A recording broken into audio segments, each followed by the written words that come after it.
This is one of the most powerful naval forces in the world. Meet the U.S. 7th Fleet, the largest of the U.S. Navy's forward deployed fleets. We'll reveal just how much the 7th Fleet has done in the past, exactly how powerful they are, and the hidden truths behind some of their biggest flaws.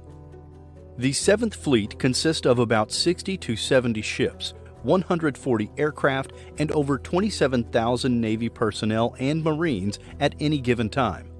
They're led by Vice Admiral Carl Thomas, who's been at the helm since July of 2021. The fleet is a key part of American presence in the Indo-Pacific region. Its area of operations spans 48 million square miles across the Indian and Pacific Oceans and covers 36 maritime countries and about 50% of the world's population, which includes the 5 largest foreign armed forces: China, Russia, India, South Korea, and North Korea. The fleet is headquartered in Yokosuka, Japan, and has several purposes in the Indo-Pacific region. They'll counter any North Korean and Chinese threats, but they'll also respond to natural disasters, make port visits, and help with construction projects, education seminars, and even community relation events. From a big-picture perspective, the 7th Fleet serves to ensure the free flow of trade in the region. Considering that 90% of the world's commerce travels by sea and half of the world's population lives in the 7th Fleet's area of operation, how do they do all this? Let's break down what exactly makes up this vaunted 7th Fleet. We'll start with the USS Ronald Reagan, a symbol of the fleet's long-range strike capability. The aircraft carrier spends nearly half a year at sea and is the flagship for Carrier Strike Group 5, which is made up of the Ronald Reagan and other cruisers and destroyers. The 7th Fleet controls 10 to 14 cruisers and destroyers at any given time, which carry a variety of missiles on board. The fleet also has 8 to 12 nuclear-powered submarines, 16 to 20 reconnaissance aircraft, and 4 amphibious ships, which are designed to operate close to shore. The largest being the USS America, which can carry dozens of helicopters, a fighter jet, and 1,700 Marines.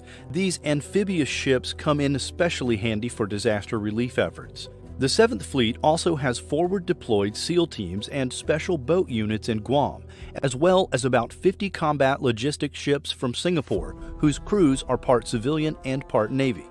But let's get to the good stuff and actually see what the 7th Fleet has done for the U.S. in wars and in history, the big controversy around the 7th Fleet, and why they actually had to fire the man in charge. The 7th Fleet was started back in March of 1943 when it participated in several campaigns in World War II, including the Battle of Leyte Gulf in the Philippines. The fleet's name was changed to Naval Forces Western Pacific in 1947, and then was changed to the U.S. 7th Fleet in 1950. In the Korean War, the 7th Fleet participated in every single major operation of the war. In 1950, the very first U.S. Navy jet used in combat was launched from a 7th Fleet carrier. And remember the famous landing in Incheon, Korea? Those were conducted by 7th Fleet amphibious ships. The power and might of the 7th Fleet made it possible to defend the Republic of Korea. And with no other naval force posing a threat back then, the U.S. Navy reigned supreme in the sea. After the Korean War started, the U.S. then sent the 7th Fleet to the Taiwan Strait to prevent fighting from reaching further south. The move angered the Chinese Communists, which sent troops to prepare for a U.S. invasion of Taiwan. But what it really did was pause the tension in China and help the Republic of China government survive until the Korean War ended. Then, in the early 1960s, the Vietnam War hit, and once again, the 7th Fleet was right in the thick of U.S. involvement. The fleet moved into Vietnamese waters to counter communists in South Vietnam and Laos. The fleet earned the nickname Tonkin Gulf Yacht Club throughout the war, since most of its operations were based in the Gulf of Tonkin. They sent ships along the coast to identify North Vietnamese radar installations, and even trained Vietnamese commanders to conduct raids and destroy enemy vessels and installations. During the war, the fleet also provided naval gunfire support, conducted amphibious landings and attack carrier airstrikes, went on patrol and reconnaissance operations, and engaged in mine warfare. On February 12, 1965, the USS Salisbury Sound became the first U.S. Navy ship to conduct operations in Vietnam waters. The Salisbury Sound conducted seaplane patrols to help Operation Flaming Dart, which bombed North Vietnamese Army camps. It was during the Vietnam War that the 7th Fleet was organized into a series of task forces, often known as CTF, or Commander Task Force. Some, like Task Force 76, were comprised of amphibious ships and helped Marines arrive in Da Nang in March 1954 and patrolled the area during various U.S. operations, and formed a gun line to bombard enemy forces during Operation Sea Dragon, while other CTFs, like Task Force 75, included the fleet's naval gunfire support. Then, in 1975, ships and aircraft from the 7th Fleet helped evacuate thousands of U.S. citizens and refugees from South Vietnam and Cambodia.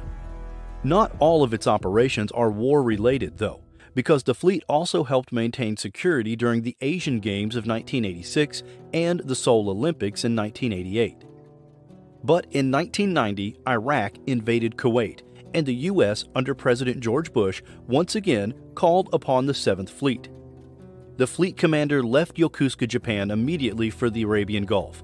With more than 130 U.S. Navy ships, it was the largest U.S. Navy armada since World War II.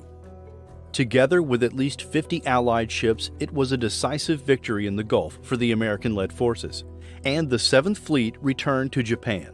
Starting in 2001, the fleet took an active role in the global war on terrorism. It provided support and security to countries throughout the Indo-Pacific region.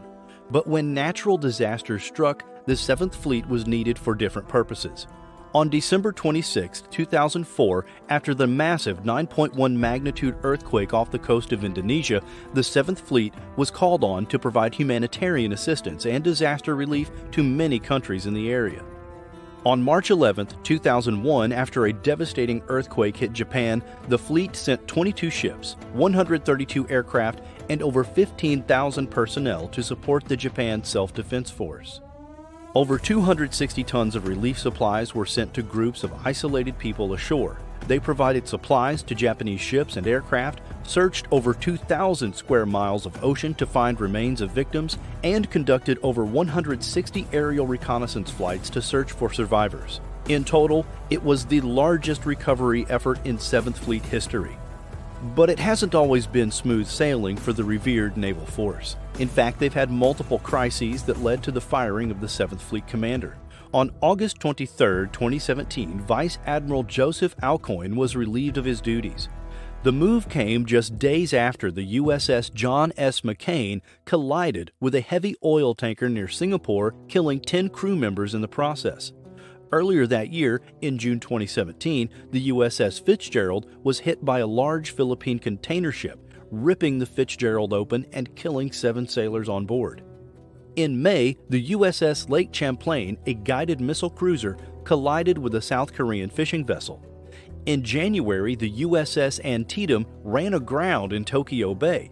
There were 4 accidents in 2017 alone, and the Navy cited a lack of readiness, maintenance, and training among ships based out of Japan. But the 7th Fleet may not be completely at fault. Naval operations in the Indo-Asia-Pacific increased drastically after 2015, and as a result, with no additional ships or personnel given to them, the 7th Fleet's readiness and training declined.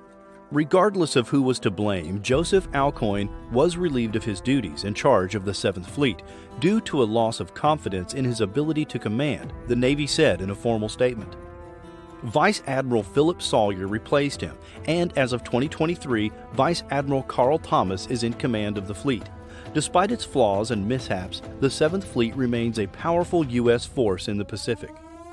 It has a rich history of aiding the U.S. and its allies during wars, helping in disaster relief efforts, and being ready for action at all times.